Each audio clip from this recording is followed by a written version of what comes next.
Solo: A Star Wars Story is a 2018 film directed by Ron Howard starring Alden Ehrenreich, Donald Glover, Emilia Clarke, Woody Harrelson, and Paul Bettany.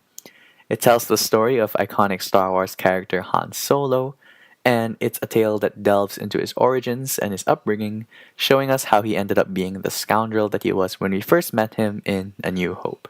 So, I'll be honest, I went into this movie not expecting to like it. From the moment that the first trailer dropped, I was convinced that it was a bad idea to be making a Han Solo movie. He's such a precious character to me, and I was afraid that anything done to extend his lore beyond what the episodic movies have done would just tarnish his legacy. I am happy to say that this movie did not tarnish his legacy at the slightest. Solo was a fun movie and was a good time, and there isn't really anything wrong with it. The story was decent enough, the actors were generally good, and I got my money's worth out of having seen it.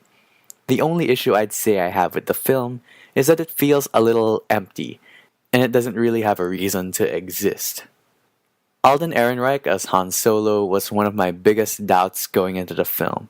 He didn't look convincing at all in any of the promotional material I'd seen beforehand, but I'm extremely relieved to say that he wasn't bad.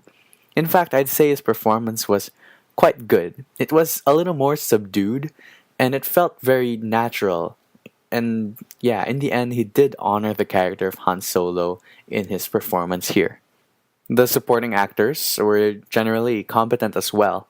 Emilia Clarke, who I love in Game of Thrones, is quite good.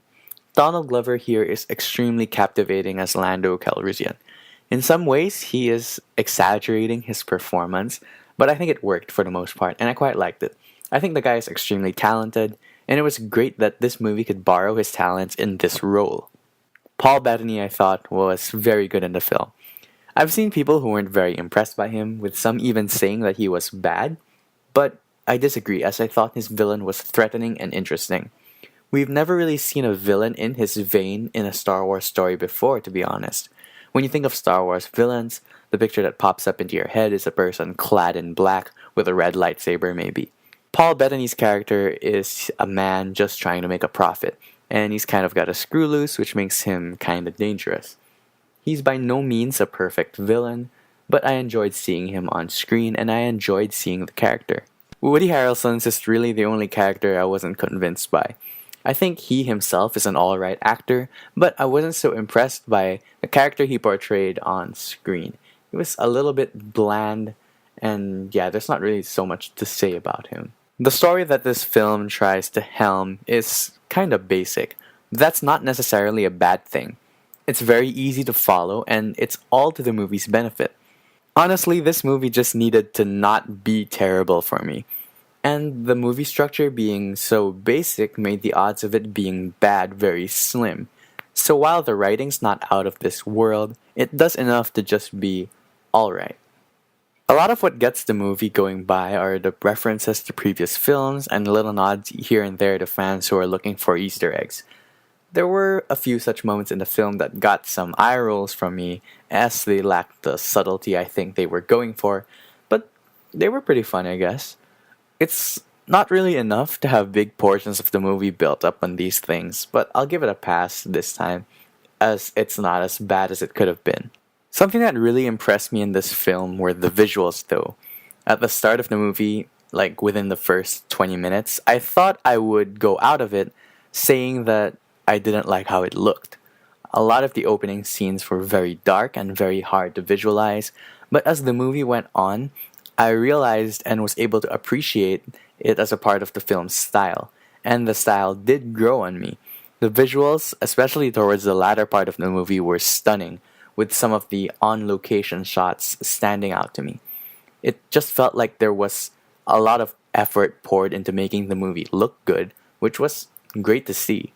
One issue I have with the movie, though, is that it gets extremely predictable at times. I guess that's the issue with having a prequel for such an iconic character, as there aren't a lot of places that you can take him that can still surprise audiences. The final confrontation played out in a manner that I'd foreseen going into it, and it kind of just took the tension out of the moment and all that. And as I mentioned earlier, this film has to bear the burden of being a somewhat useless movie. It doesn't deepen the Star Wars lore by that much, and it's really a story that no one asked for. It feels like a movie that exists just to make canon stories that fans have fantasized about based on what we've gotten from previous films. It's like one of those supplementary texts that professors recommend you read for a class. It's an optional watch, and it really feels like that throughout the film. That isn't to say that this film is bad at all, though. For a movie that I expected to flop so heavily, it didn't. It brought about a fun story that did justice to Han Solo and provided us with an entertaining enough flick that could be watched for a good time. I give Solo, a Star Wars story, a 7 out of 10. So, yeah. Maybe the low expectations I had going into the film made it seem a little better to me. I don't know, but I quite enjoyed my time watching this film. Anyway, thank you so much for watching. Feel free to check out another video and subscribe for more movie-related content. Until next time.